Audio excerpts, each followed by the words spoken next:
In this step-by-step tutorial, I will teach you how to buy a domain name on GoDaddy, the popular internet domain registrar and web hosting company. Our first step towards purchasing a domain is by visiting the official GoDaddy website. Once there, you'll notice there's a search bar towards the top. This is where you'll enter the domain name you have in mind for your website.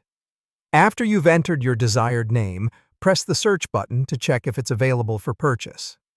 Should you wish to check the availability of numerous domains at once, GoDaddy allows you to use the bulk domain check tool to verify up to 500 domains simultaneously.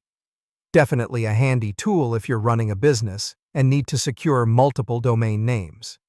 If your chosen domain is available, you'll notice an Add to Cart button next to it. Go ahead and click that.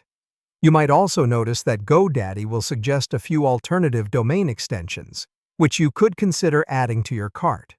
These extensions help protect your brand from imitators. However, if you're content with just the one you've chosen, you can proceed without any of the suggested ones. After making your selections, it's time to visit your cart and review the items in it.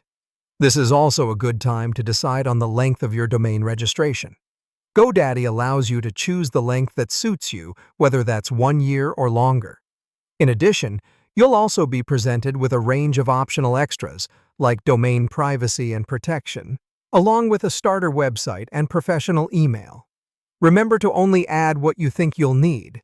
Decline any that are not necessary for your purpose. Once everything has been reviewed to your satisfaction, click on the Continue button located at the bottom of the page to navigate to the checkout page. If you already have an account with GoDaddy, you can simply log in. However, if you're new, you'll be prompted to create a new account.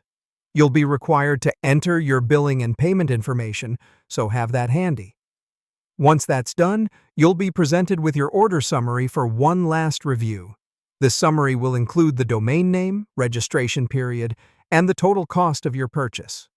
When you're certain that all the information is correct, you can click on Complete Purchase to finalize your domain registration. After concluding the process, GoDaddy will automatically enable the Auto Renew feature. This keeps your domain from expiring unexpectedly, but if you'd rather renew manually, you can disable Auto Renew later in your account settings as per your preference. And there you have it, a thorough guide on how to buy a domain name on GoDaddy. Happy web building!